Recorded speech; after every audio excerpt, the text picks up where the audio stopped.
Assalamualaikum warahmatullahi wabarakatuh. Para sahabat semua dimanapun kiranya anda berada, semoga Allah selalu melimpahkan rahmat dan hidayahnya kepada kita semua. Patut selalu kita bersyukur atas nikmat iman dan nikmat Islam, serta nikmat kesehatan yang selalu Allah berikan, sebagai bukti kasih sayangnya yang tak terhingga. Pada video kali ini kita akan men-sharing sedikit mengenai keutamaan membaca surat kursi yang wajib umat Islam ketahui.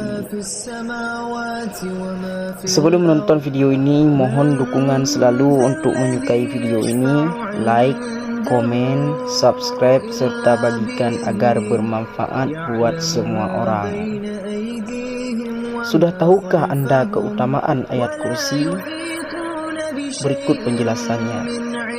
Ayat kursi adalah ayat yang terletak dalam surat Al-Baqarah ayat 255. Allahu la ilaha illa huwal hayyul qayyum la ta'khudhuhu sinatu wa la naum. Lahu ma fis samawati wa ma fil ard.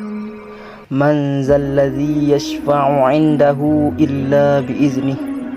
يعلم ما بين أيديهم وما خلفهم ولا يحيطون بشيء من علمه إلا بما شاء وسع كرسيه السماوات والأرض ولا يؤوده حفظهما وهو العلي العظيم.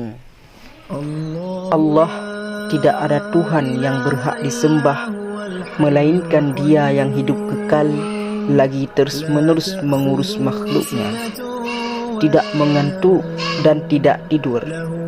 Kepunyaannya apa yang di langit dan di bumi. Tiada yang dapat memberi syafaat di sisi Allah tanpa izinnya. Allah mengetahui apa-apa yang di hadapan mereka dan di belakang mereka, dan mereka tidak mengetahui apa-apa dari ilmu Allah melainkan apa yang dikehendakinya.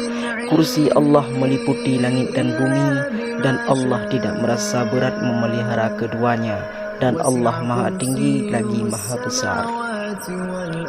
Di dalamnya terdapat pemaparan 3 macam tauhid: tauhid rububiyah, tauhid uluhiyah, dan tauhid nama dan sifat Allah. Ibnu Katsir dalam tafsirnya menjelaskan, ayat kursi ini memiliki kedudukan yang sangat agung. Dalam hadis sahih dari Rasulullah SAW disebutkan bahwa ia merupakan ayat teragung yang terdapat dalam Al-Quran. Banyak sekali keutamaan dari ayat kursi. Penulis akan memaparkan beberapa saja dari keutamaan dari ayat kursi. Yang pertama, ayat kursi adalah ayat yang paling agung dalam Al-Quran, sebagaimana yang ada pada pertanyaan yang diajukan oleh Rasulullah kepada Ubay bin Ka'ab. Ayat mana yang paling agung dalam kitabullah? Tanya Rasulullah. Ubay menjawab, ayat kursi. Maka beliau SAW menepuk dada Ubay kemudian berkata, wahai Abu Munzir, semoga engkau berbahagia dengan ilmu yang engkau miliki. Ayat kursi dikategorikan sebagai ayat yang paling agung karena di dalamnya terdapat nama Allah yang paling agung, yaitu Al-Hayyu dan Al-Qayyum. Namun ulama berselisih pendapat manakah nama Allah yang paling agung. Keagungannya melebihi langit dan bumi.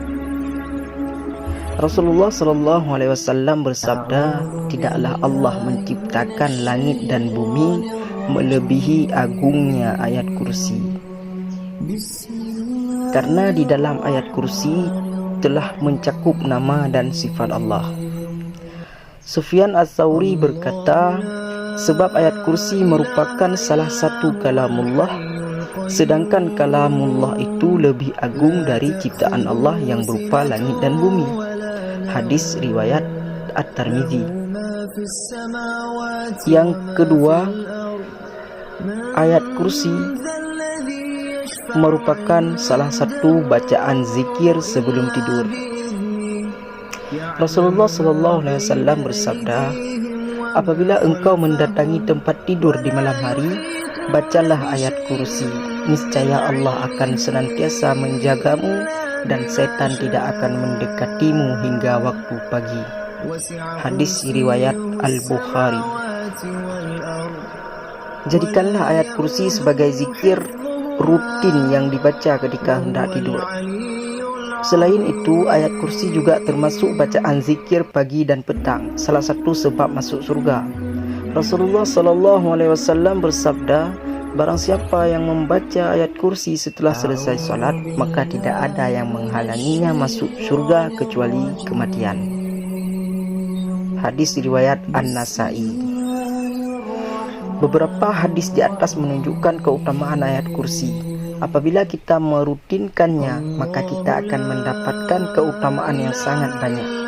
Hendaknya setiap muslim bersemangat untuk hal yang bermanfaat bagi dirinya, terkhusus untuk akhiratnya. Ayat kursi sendiri bukanlah ayat yang panjang dan sulit untuk dihafal. Semoga Allah mudahkan kita untuk mengamalkannya. Wallahul muwaffiq. Wassalamualaikum warahmatullahi wabarakatuh.